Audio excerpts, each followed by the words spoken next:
Good day, everyone. Today I'll be discussing sampling and sample size determination. By the way, I am Cherilyn Makabuhay, Teacher 3 of Pedro Guevara Memorial National High School. And these are my topics.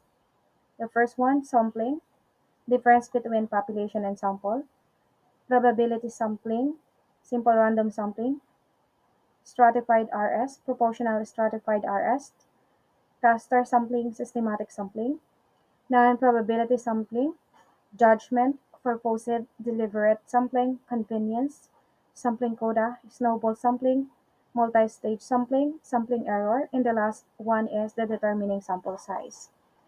Let me first discuss what is sampling.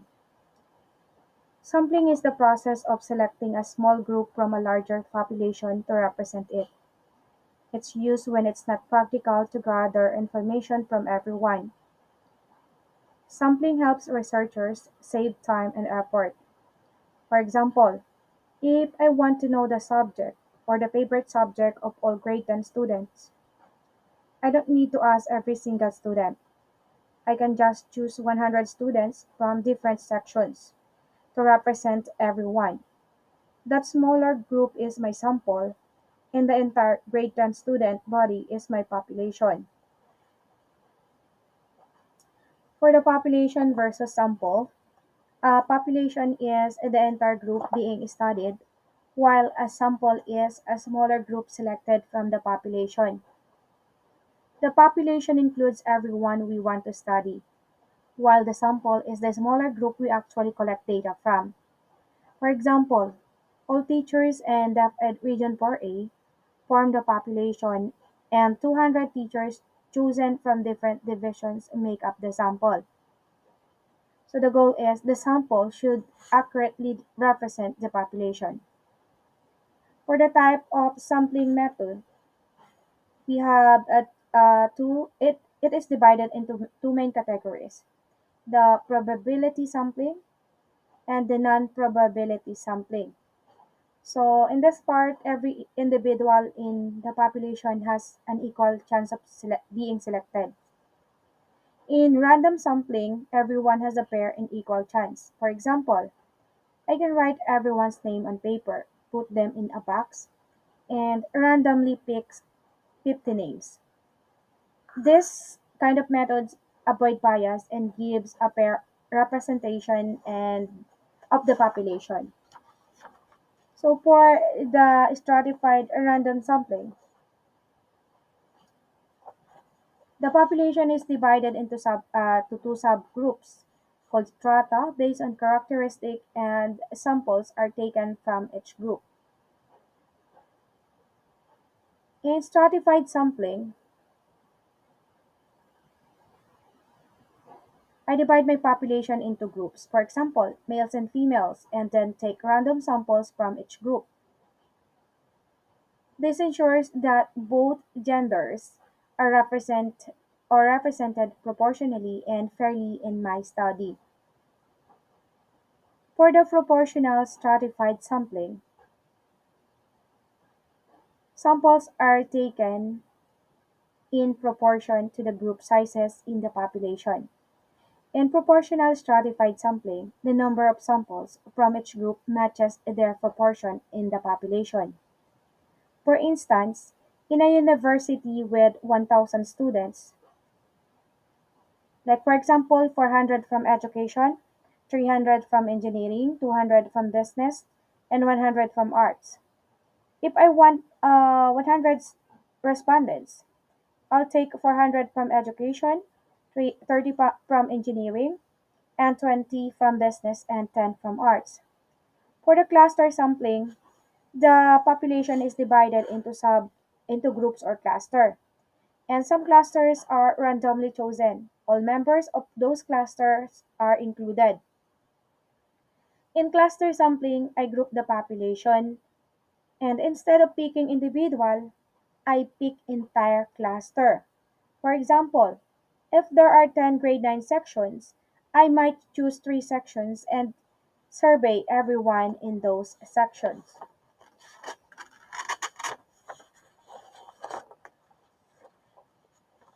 For this slide, the systematic sampling, samples are selected at regular interval from the unordered list.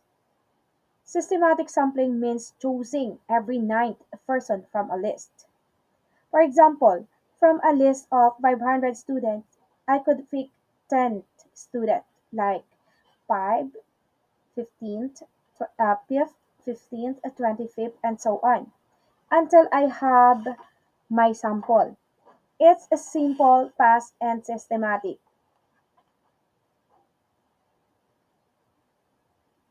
For the non-probability sampling, we have four here. The first one is the judgment or purposive sampling. The researcher chooses participants based on specific qualities or expertise. In purposive sampling, I chose participants because they fit what I'm studying. For example, if I am studying leadership style, I will interview only the school heads since they have leadership experience. For the second one, convenience sampling, samples are chosen based on ease or access of availability. Convenience sampling means picking people who are easiest to reach. For example, I might survey my classmate because they are nearby and willing to answer. It's easy, but not always representative of the entire population. For the third one is the coda sampling. When we say coda sampling, the researcher fits or fills a set of quota of participants for its category. In quota sampling, I decide how many people I need from each group. For instance, 50 male and 50 female respondents. I continue collecting responses until its quota is filled. And then for sorry. And then for the last part is snowball for number 4 for the snowball sampling, existing participants recruit others who fit the criteria. It is more useful for rare populations. For example, snowball sampling is used when it is hard to find participants. If I am studying students with rare learning disabilities, I can start with one student who refer me to others with the same condition, and my sample will be snowball. Okay, snowballs. For the multi-stage sampling, a combination of two or more sampling method applied in stage. Multi-stage sampling combines different sampling technique. For example, in step 1, choose 3 regions in the Philippines, particularly the cluster. For the step 2, select 2 schools per region. So that is the stratified or STR. For the step 3, randomly select 10 teachers per school. So this is the efficient way in managing large population. And then for the sampling error, the difference between the result from a sample and the true value in the population, a sampling error happens when the sample doesn't perfectly represent the population. For example, if 80% of my sample likes math, but only 70% of the population does, then the 10% difference is my sampling error. And then for the margin of error, it shows the range in which the true population value likely falls. So the margin of error tells us how accurate our results are. For example, if 60% of parents are satisfied with distance learning with a positive or plus or minus 5% margin of error, the true figure is between 55% and 65%. The smaller the margin, the more accurate the result. So as you can see, I have here some formula for you to distinguish how to compute. In terms of determining the sample size, we have the factors to consider. In determining the sample size, this is the mathematical way To calculate how many participants are needed in a sample. In this part, we can use the Sloven's formula to determine the right sample size. For example, if there are 1,000 students and we want a 5% margin of error, the sample size is about 286 students. This ensures accuracy while saving time and resources. Okay, so of course we need to determine the population size, the confidence level, usually 95%, the margin of error, the population variability. So the larger samples give more accurate results. For the Sloven's formula, let's putting it up together. Where n is the sample size, small n is the sample size, n is the big n is the population size, small e is the margin of error or close and open parenthesis decimal.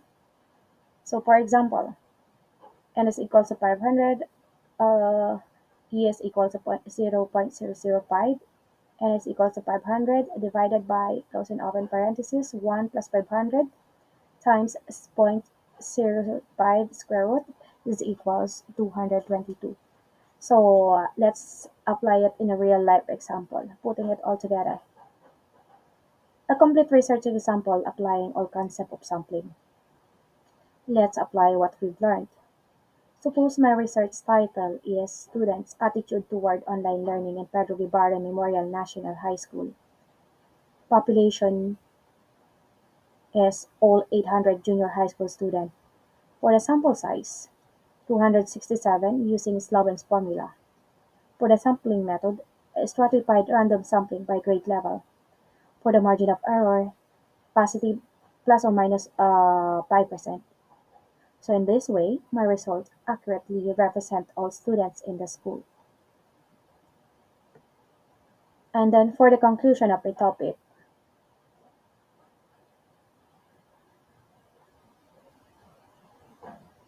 sampling allows us to study a population efficiently. We can use either probability or non-probability sampling methods, depending on our goals. We should always aim to minimize sampling errors and choose the right sample size to ensure reliable results.